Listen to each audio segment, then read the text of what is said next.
नेपाल र चीन बीचको सदाबहार मित्रतालाई विकास र समृद्धिको रणनीतिक साझेदारका रूपमा विकास गर्ने घोषणा। केरुङ काठमाडौँ रेल निर्माण चीनको प्राथमिकता। नेपाल र चीन बीच भएका सबै सम्झौता तथा समझदारी अनुदानबाट कार्यान्वयन हुने 900 मेगावाटका 2 जलविद्युत आयोजनामा हस्ताक्षर। चीनिया राष्ट्रपतिको भ्रमण ऐतिहासिक भएको प्रमुख प्रतिपक्षी कांग्रेसको टहर। राष्ट्रपति सी भन्नुहुन्छ जनताको मन जिते मात्रै सत्तामा टिकिन्छ। सिरियाको उत्तरी क्षेत्रमा सैन्य बल खटाउन सिरियाली सरकार सहमत भएको कुर्दिश समूहको भनाई। रुससँग समेत सहयोग माग्न कुर्दिशलाई अमेरिकाको आग्रह। र रसिया र पोल्यान्ड युरोकप फुटबलका लागि छनौट। जर्मनीद्वारा इस्टोनिया पराजित। बुन्दैछ नयाँ कथा, घोल्दैछ स्वाद नयाँ, जोडिन्छ हरेक चुस्कीमा नेपालीपनकै आभास यहाँ। मुस्कान छर्दै मायामा घुल्दै, मिठास भर्दै मनलाई जोड्दै, red लेबलको आफ्नोपनको book bond red label, स्वाद आफ्नोपनको। साथी छ मसँग, एक साथी छ मसँग, साथी छ मसँग, एक साथी छ मसँग। अनि महेन्द्र बोलेरो पिकअप हो तपाईँ जस्ता उद्यमशील नेपालीको भरपर्दो साथी। ठुलो क्याबिन, शक्तिशाली इन्जिन र गजबको माइलेजले राख्छ तपाईँलाई सधैँ अगाडि। नमस्कार, कान्तिपुर डायरीका साथमा साथी इन्द्रलक्ष्मी र म अनिल। समाचार अब विस्तारमा। चीनिया राष्ट्रपति सी जिनपिङको 2 दिने राजकीय भ्रमणले राजनीतिक र कूटनैतिक अर्थमा महत्वपूर्ण संकेत छोडेको छ। 2 देशबीच विकास र समृद्धिमा साझा रणनीति तय गर्नु उपयुक्त हुने धारणा राख्दै वाचा गरेका प्रतिबद्धताहरू पूरा गर्नै पर्ने अडान दोहोर्याएर सीले राजनीतिक वृत्तमा पनि गतिलो सन्देश दिनुभएको छ।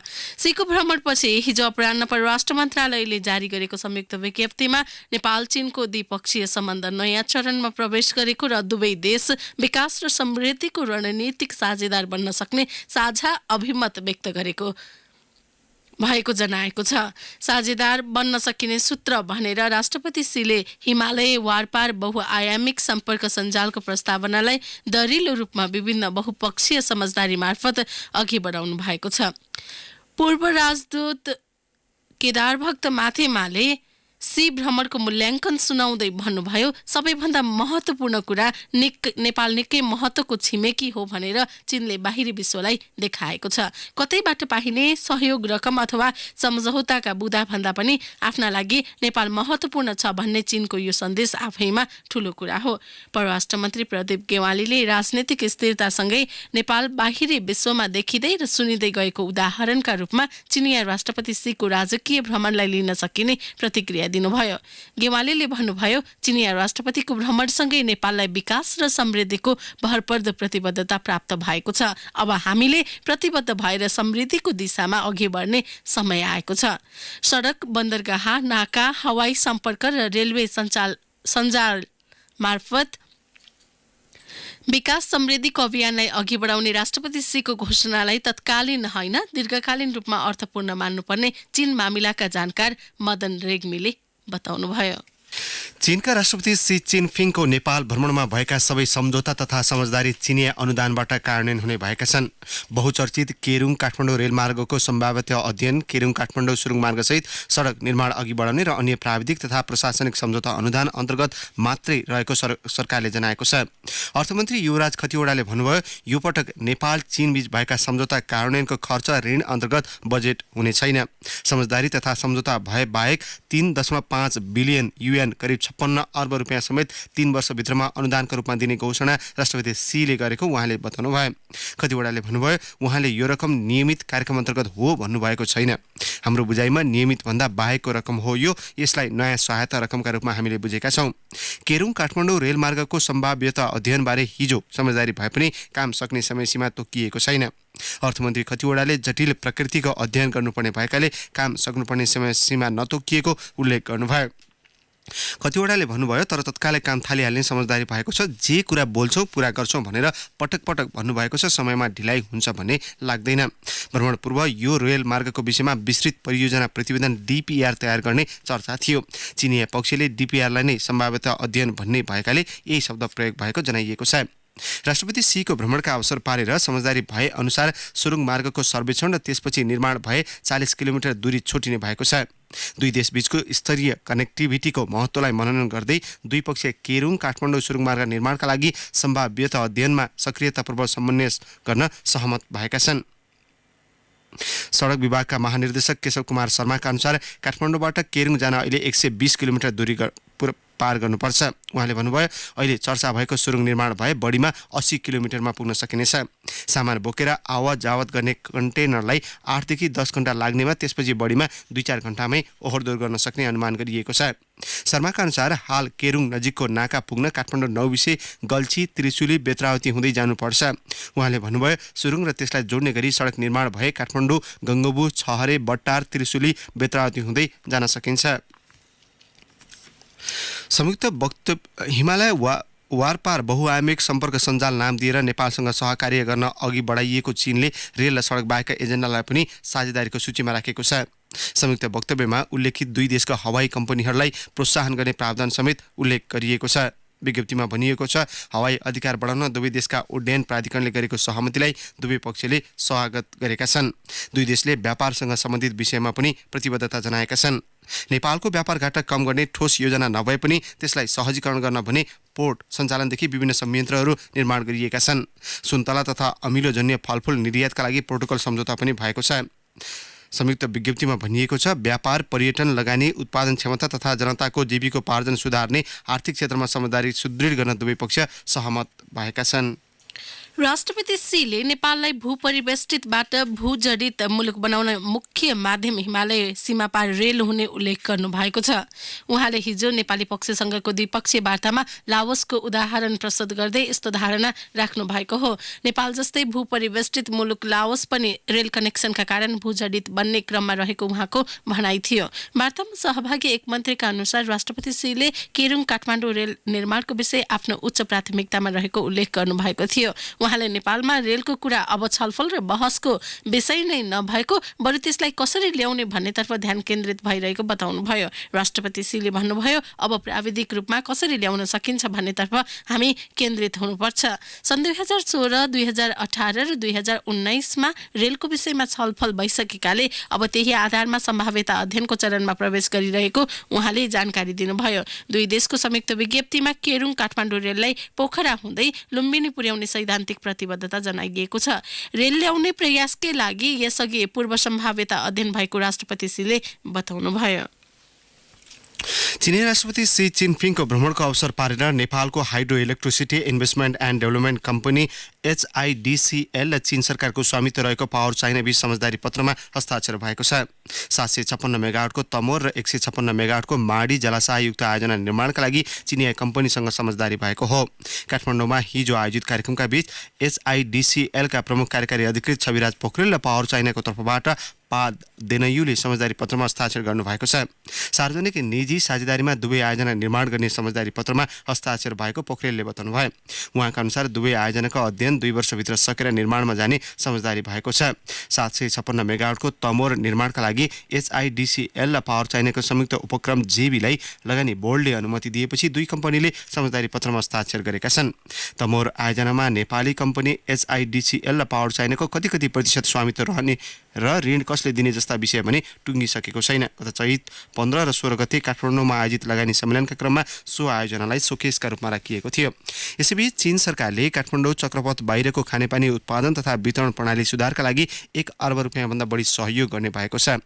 उपत्यका खानेपानी व्यवस्थापन बोर्डका कार्यकारी निर्देशक सञ्जीव राणाका अनुसार चन्द्रागिरीदेखि गोदावरी क्षेत्रभित्र चट्टान मुनिको पानीको सम्भाव्यता अध्ययन, फार्पिङ, डिप ट्युबवेल खनेर भैँसीपाटी क्षेत्रमा 2 करोड क्षमताको पानी प्रशोधन केन्द्र निर्माण र उपत्यकामा विभिन्न स्थानमा वितरण प्रणाली सुधार ल्याउन पानी एटिएम जडानका लागि चिनिया सहयोग आउने समझदारी भएको हो।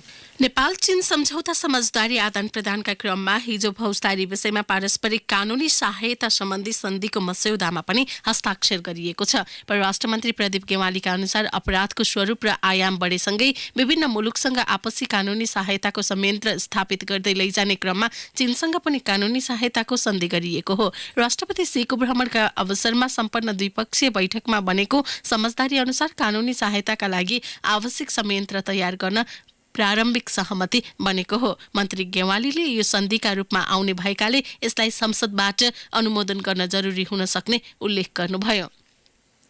राष्ट्रपति सीको भ्रमणपछि जारी संयुक्त विज्ञप्तिमा नेपाल चीन दुवै देशले एक अर्काको स्वतन्त्रता, सार्वभौम सत्ता र भौगोलिक अखण्डतालाई ध्यानमा राख्दै एक अर्काको चासो र सरकारलाई सम्मान गर्ने प्रतिबद्धता जनाइएको छ। विज्ञप्तिमा राजनैतिक स्थायित्व, सामाजिक सद्भाव र द्रुत आर्थिक विकासका आधारमा समृद्ध नेपाल, सुखी नेपालीको अवधारणालाई चीन सरकारको सहयोग कायम रहने तथा द्विपक्षीय उच्चस्तरीय भ्रमण र आदान प्रदानलाई निरन्तर रूपमा अघि बढाउने सहमति उल्लेख छ। सरकारका मन्त्रालय, कानूनी निकाय, विभाग र राजनैतिक दल बीचको आदान प्रदान निरन्तर राख्ने समेत जनाइएको छ। यसैगरी belt and road initiative BRI अन्तर्गत बन्दरगाह, सडक, रेलवे, हवाई सेवा आदि माध्यमबाट हिमालय वारपार सम्पर्क सञ्जाल विस्तार गर्ने र क्रस बोर्डर रेलवे निर्माणबारे बृहत तहको अध्ययन गर्ने, यसलाई काठमाडौँदेखि नै सञ्चालन गर्ने लगायतका कुराहरू समेटिएका छन्।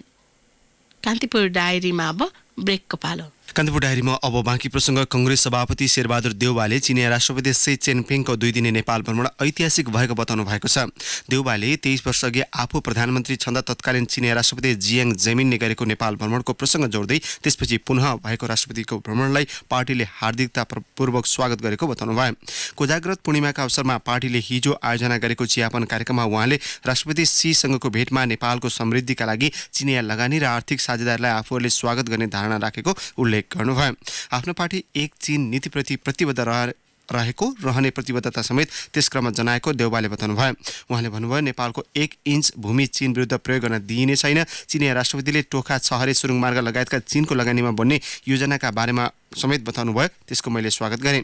चियापन कार्यक्रममा पूर्व प्रधानमन्त्री एवं समाजवादी पार्टीका संघीय परिषद अध्यक्ष बाबुराम भट्टराईले नेपाललाई दिने आर्थिक सहयोगको कोणबाट मात्रै चिनिया राष्ट्रपति सीको भ्रमणलाई हेर्न नहुने उल्लेख गर्नुभयो। राष्ट्रपति सीले जनताको मन जित्ने काम गरेर मात्र लामो समय सत्तामा रहन सक्ने सन्देश नेकपाका नेताहरूलाई दिनुभएको छ। 2 दिने नेपाल भ्रमणमा आउनुभएका राष्ट्रपति सीले हिजो अध्यक्ष पुष्पकमल दाहालसहित नेकपाको सचिवालयका नेताहरूलाई भेटेर चीनमा सीपी श्रीले गरिरहेको शासनबारे अनुभव बाँड्नु भएको थियो। सीको भनाई उद्धृत गर्दै नेकपाका प्रवक्ता नारायण काजी श्रेष्ठले भन्नुभयो, चीनमा हामी समाजवाद निर्माणमा अघि बढेका छौं, जुन जनताको आकांक्षा र आवश्यकतालाई सम्बोधन गर्दै गएकाले सम्भव भएको हो, सत्ता कब्जाकै कारणले मात्र भएको होइन। राष्ट्रपति सीले चिनिया कम्युनिस्ट पार्टीको उदाहरणलाई अनुभवका रूपमा नेकपाले ग्रहण गर्न सक्ने धारणा राख्नु भएको थियो। राष्ट्रपति सीको भनाई उद्धृत गर्दै नेकपाका वरिष्ठ नेता झलनाथ खनालले भन्नुभयो, पार्टी वैचारिक, राजनीतिक, सैद्धान्तिक, संगठनात्मक हरेक किसिमले दरो बनाएर मात्र हामीले चीनमा प्रगति गरेका हौं। तपाईहरूले पनि हाम्रो अनुभवलाई ध्यान दिन सक्नुहुन्छ। झण्डै आधा घण्टा भएको भेटमा 2 मुलुकका सरकार र विकास साझेदारीका विषयमा कुरा भएको थियो। राष्ट्रपति सीले नेपालमा 2 ठूला कम्युनिस्ट पार्टी एकीकृत भएर अघि बढेकोमा बधाई ज्ञापन गर्नुभएको थियो। राष्ट्रपति सीले भन्नुभएको छ, पार्टी बलियो नबनाइकन केही गर्न सकिँदैन। तपाईहरूले 2 वटा पार्टीलाई एकीकरण गरेर राम्रो गर्नुभयो।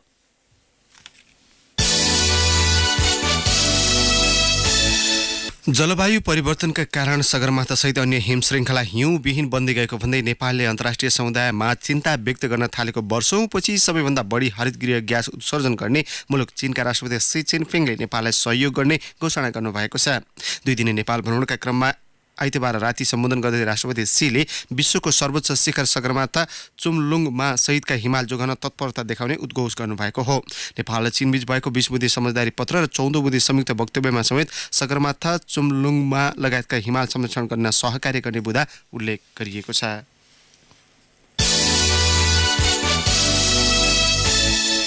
बम विस्फोटमा परेका घाइतेहरूलाई इटा भट्टामा जलाएर मारेको आरोपमा कांग्रेस सांसद एवं पूर्व मन्त्री मोहम्मद आफ्ताब आलम पक्राउ परेका छन्। 12 वर्ष अघिको घटनामा आलम दोस्रो पटक आइतबार पक्राउ परेका हुन्। राजनीतिक संरक्षणका आधारमा मुद्दा नचल्ने भनी महान्यायाधिवक्ता कार्यालयले गरेको त्यति बेलाको निर्णय उल्ट्याउनु र अनुसन्धान गर्नु भनी सर्वोच्च अदालतले आदेश दिएको समेत झण्डै 7.5 वर्षपछि उनलाई प्रहरीले पक्राउ गरेको हो। आलम कांग्रेसका केन्द्रीय सदस्य समेत हुन्। संविधान सभा निर्वाचनको अघिल्लो दिन 2064 चैत्र 27 गते आलमका काका पूर्व मन्त्री शेख इद्रिसको घरमा बम विस्फोट भएको थियो। आलम त्यति बेला रौतहट 2 मा कांग्रेसका तर्फबाट उम्मेद्वार थिए।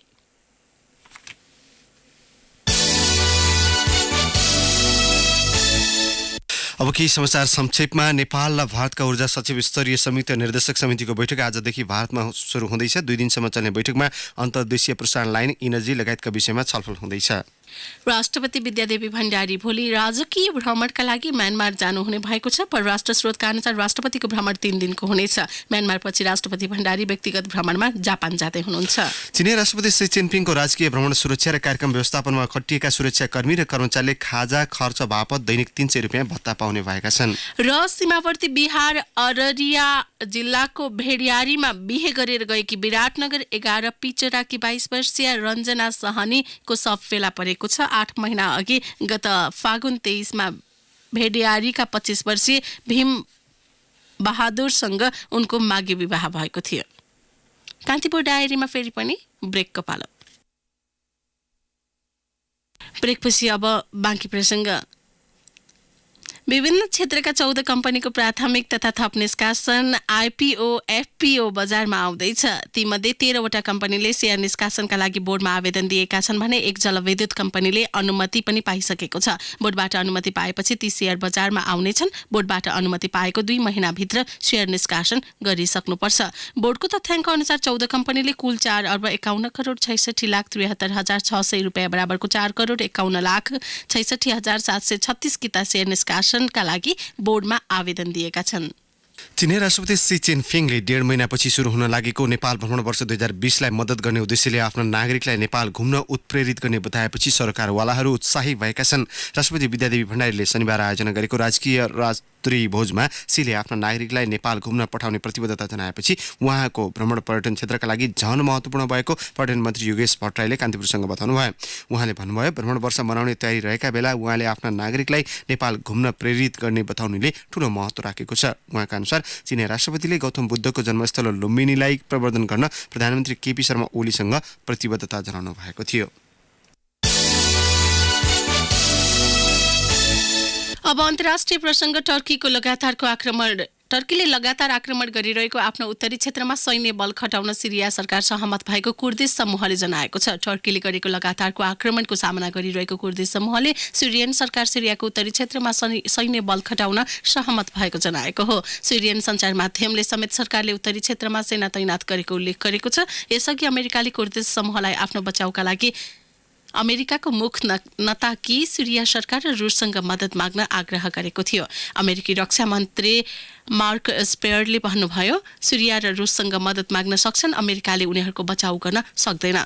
अमेरिकाले सिरिया स्थित आफ्ना सबै सैन्य बललाई पनि फिर्ता गरिसकेको छ।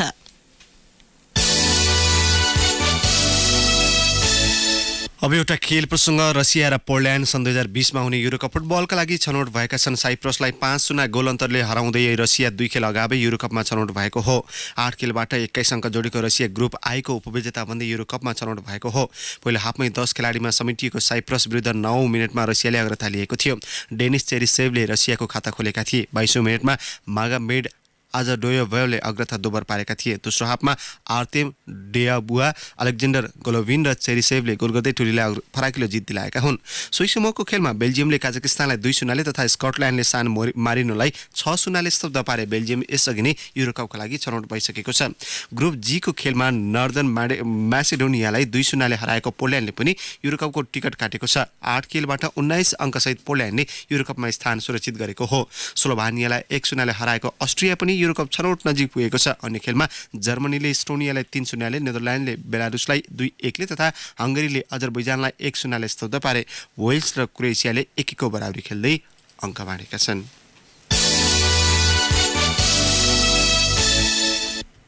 अब मौसम सम्बन्धी जानकारी काठमाडौँ उपत्यका सहित मुलुकका पहाडी भूभागमा आंशिक बदली रही अपराह्नपछि 1-2 स्थानमा हल्का वर्षाको सम्भावना रहेको जल तथा मौसम पूर्वानुमान महाशाखाले जनाएको छ। केही बेर अघि 14 डिग्री सेल्सियस मापन गरिएको काठमाडौँ उपत्यकाको अधिकतम तापक्रम आज 26 डिग्री सेल्सियससम्म पुग्नेछ। सूर्योदय बिहान 6:03 भयो भने सूर्यास्त भरि साँझ 5:37 हुनेछ।